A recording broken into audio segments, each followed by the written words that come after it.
Magandang araw mga kapatid. Atin ngayong sasagutin itong banat ng isang nagpakilalang bishop daw ng isang siktang galing sa Davao.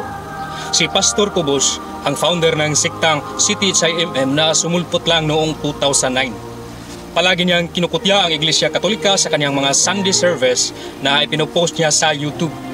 Isa sa kanyang banat ay itong aligasyon niya na hindi raw totoo ang Iglesia Katolika dahil si Kristo daw ay nagtatag doon sa Jerusalem, samantalang ang Roman Catholic daw ay galing sa Roma. Paano natin ito sasagutin? Ating panoorin ang susunod na video. Listen to this. Have you never questioned why Jesus was Jewish, but your religion is based on Rome? Rome na daan. So, how come nga mo claim mo si Jesus is a Jewish man, lived in Jerusalem, died in Calvary, then your religion is based on Rome? No. Nagkakamali ka, Pastor. Di porkit may nakapangalang Roman Catholic ay galing na ito sa Roma. Kagaya na lang ng TV network na CNN Philippines ay hindi ibig sabihin na ang CNN ay nag-originate dito sa Pilipinas. Ganon din ang Iglesia Katolika, di porkit may nakalagay na Roman Catholic ay sa Roma na ito nag-originate. Ang ibig lang sabihin nito na ito ay lokal o particular na iglesia doon sa Roma, kagaya ng iglesia sa Corinto, iglesia sa Efeso, at iglesia sa Colosas. At hindi mo yata alam na may mga Katoliko na hindi Roman, kagaya ng Greek Catholic, Syriac Catholic, Maronite Catholic, Chaldean Catholic, at marami pa na bahagi rin ng Worldwide Catholic Church na pinangungunahan ng Santo Papa. Silang mga Eastern Catholics po ay hindi sila under sa Roman o Latin Rite, pero Katoliko din sila.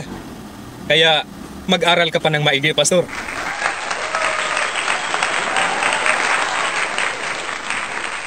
Kung kaming mga Katoliko na under sa Roman Rite ay hindi tunay dahil doon sa Roma ang namamahala nito, ano na lang kaya itong sikta mo na galing sa Davao? May kahit isang apostol ba na nakapunta ng Davao? O baka ang pinagyayabang mo ay ang nagpakilalang anak ng Diyos na si Apollo Kibuloy na kababayan mo sa Davao? Ganito yun, Pastor. Matalino kasi si Kristo, di kagaya mo. Alam kasi ni Kristo na doon sa Jerusalem ay hindi siya tatanggapin. Bagkus ay doon pa siya papatayin. Kaya isinumpa ni Kristo na ang Jerusalem ay wawasakin ng mga kaaway. Mateo 23, 38, 39. Sa katunayan nga ay hinulaan na ito ni Kristo na ang Jerusalem ay lulusubin at gigibain ng mga kaaway. Lucas 19:43, 44. At ito ay natupad noong 70 Anno Domini, noong nilusob ni Titus ang Jerusalem at winasak nito ang kanilang templo. Ang pangyayaring ito ay nakita din ni Apostol Juan sa kanyang pangitain kung paano winasak ng mga kaaway ang Jerusalem, ang tinuturing na babaeng patutot ayon sa Revelation 17:16. Kung doon pa ni Kristo pinalago ang kanyang iglesia sa Jerusalem, ay malamang nawasak din ito ng mga Romano noong 70 Anno Domini. Pero matalino nga kasi si Kristo. Ano nga ba ang patunay na ang Roman Catholic Church ay galing sa Jerusalem? Ating babasahin ang The New Book of Knowledge Encyclopedia, Volume 16, page 287. Sa titulong Roman Catholic Church. The history of the Roman Catholic Church began in an upper room in Jerusalem almost 2,000 years ago. About 120 persons were gathered there. They were followers of Jesus Christ, and they were awaiting the coming of the Holy Spirit He had promised to send them from heaven. The day on which the Holy Spirit came down is considered the birthday of the Church. The Church may be described as the society that Jesus founded, which is vitalized by the Spirit of God and organized to a structure which He established. The history of the Roman Catholic Church traces the destinies of that society from its beginning until now. New Book of Knowledge Encyclopedia, Volume 16, page 287. Pero baka magtanong kayo kung bakit pinili ni Kristo ang Roma.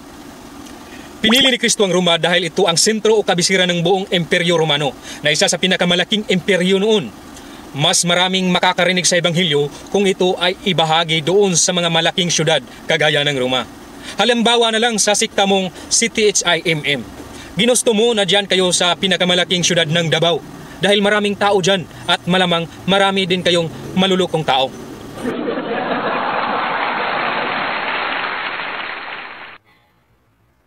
Kaya inatasan ni Kristo si Pablo na pumunta sa Roma, hindi sa Davao. Ito ang sinabi niya sa Gawa 23:11.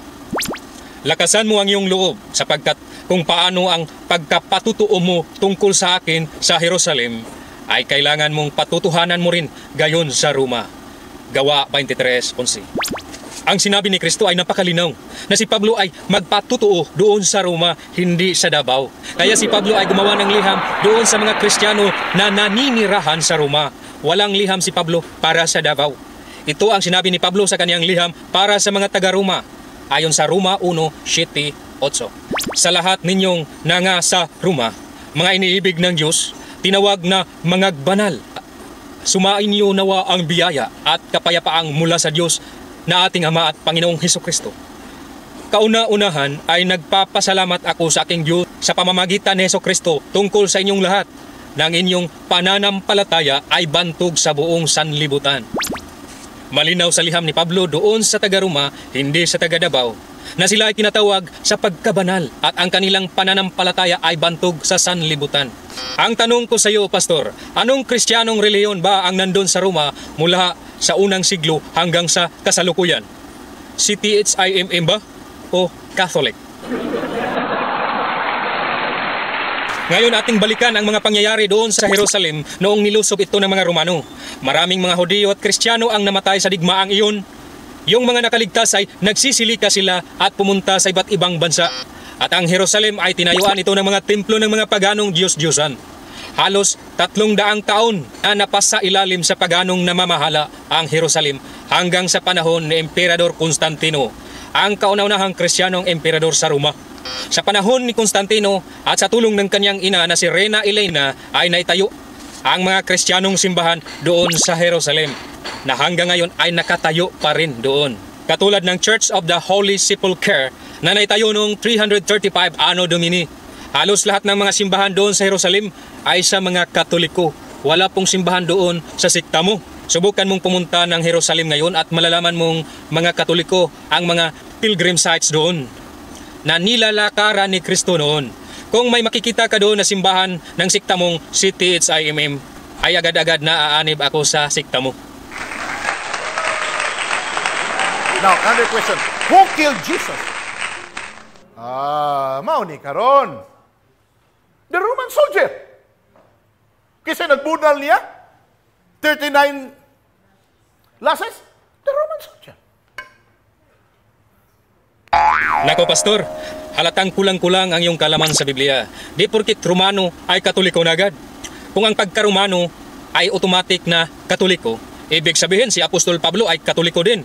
Dahil siya ay Romano din ayon sa Gawa 16:37-38 at sa Gawa 22:25 hanggang sa 26. Kaya hindi lahat na Romano ay Katoliko at hindi lahat ng Katoliko ay Romano. Dahil may mga Katoliko na hindi Romano. Kagaya ng Greek Catholic, Maronite Catholic, Chaldean Catholic, Syriac Catholic na bahagi din ng Worldwide Catholic Church na pinangungunahan ng Santo Papa. Nagkasalungatan na ngayon ang pahayag mo, Pastor. Sinabi mo kanina na ang Roman Catholic Church ay nagsimula lang sa panahon ni Constantino sa ika-4 na siglo. Catholic religion only came 300 years after the death and resurrection of Jesus Christ. Natasabta na ito na.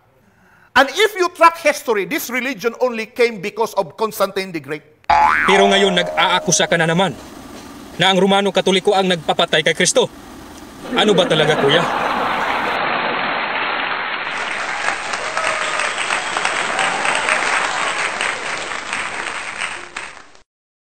Sa makatuwid, malinaw na ang Iglesia Katolika ay nag-originate doon sa Jerusalem. Kaya lang nilusob ang Jerusalem at doon pinalago ni Kristo ang kanyang iglesia sa Roma. Ating napanood kung paano sinupalpal sa argumento ng katotohanan ang mga baluktot na opinyon ni Pastor Cobos.